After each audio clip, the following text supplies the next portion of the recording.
Technical education and research YouTube channel में भलीकार वारे अॼु असां क्लास 2 जो सबक 16 पढ़ंदासूं। सिज चंड ऐं तारा।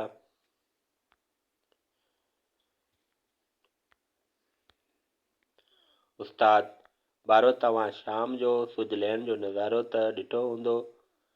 सिज लहण सां ऊंधा थी वेंदी आहे। तारा आसमान में टिमकंदे नज़र ईंदा आहिनि।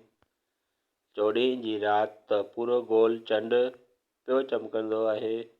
सरवर हा साईं, चाडोकी त ॾाढी वणंदड़ हूंदी आहे, पर साईं चंड बि सदाईं हिकु जहिड़ो न हूंदो आहे।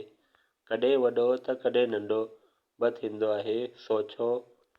उस्ताद हा, हक़ीक़त में चंड खे रोशनी सिज खां मिले थी, तंहिं करे ईअं ॾिसण में ईंदो आहे। चंड असांजी ज़मीन जे चोतरफ़ फिरे थो, वक़्त सां पंहिंजी जॻह बदिलाईंदो रहे थो, जंहिं करे उन ते सिज जी रोशनी कॾहिं घटि त कॾहिं वधि पवंदी आहे। उन करे चंड नंढो ऐं वॾो नज़र ईंदो आहे। चंड जो मथाशिरो बि हिकु जहिड़ो न आहे। चंड खे गौर करे ॾिसंदा त उन में अव्हां खे दाग़ ॾिसण में ईंदा।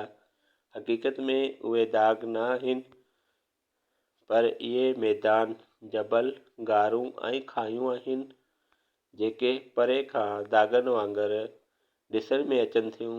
हाणे त इंसान चंड ते पहुची चुको आहे। क़ासिम साईं, इंसान चंड ते कीअं पहुतो?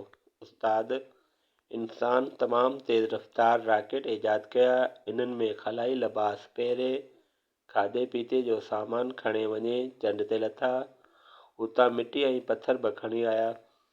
उहे पथर अहिड़ा आहिनि जहिड़ा हिते ज़मीन जा पथर थींदा आहिनि। गुलाब साईं, तारा तमामु नंढड़ा ॾिसण में ईंदा आहिनि ऐं परे खां टिम टिम पिया कंदा आहिनि। उस्ताद हा, तारा असांखे उन करे नंढड़ा ॾिसण में ईंदा आहिनि जो उहे तमामु घणो परे आहिनि।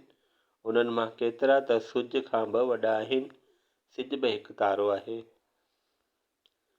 पर इहो असांखे वेझो आहे, उन करे असांखे वॾो ॾिसण में अचे थो।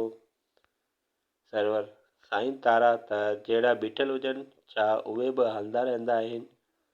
उस्ताद तारा बि सिज ऐं चंड वांगुरु हलंदा रहनि था ऐं पंहिंजी जाइ बदिलाईंदा रहनि था। सिज, चंड ऐं तारा उभरंदे खां ओलहंदे तरफ़ चुरपुर कंदे नज़र ईंदा आहिनि। इंसाननि तारनि ते नाला बि रखिया आहिनि। दुनिया में तारनि खे दार दार नालनि सां सॾियो वञे थो। सिंधी ॿोली में कती, टेड़ो, बटूं, कट वग़ैरह तारनि जा मुख़्तलिफ़ मेड़ आहिनि, जिन खे नक्श चइबो आहे। बराड़ी जा माण्हू तारनि खे ॾिसी वक़्त ऐं तरफ़ सुञाणंदा आहिनि। अहिड़ी रीति राति जो सफ़र करण में कीअं सवलाई थिए थी। केतिराई हारी पोख बि तारनि जे हिसाब सां कंदा आहिनि। सॼो सबक़ पूरो थियो। चैनल खे सब्सक्राइब कंदा जीअं तव्हांखे अपडेट मिलंदी रहंदी।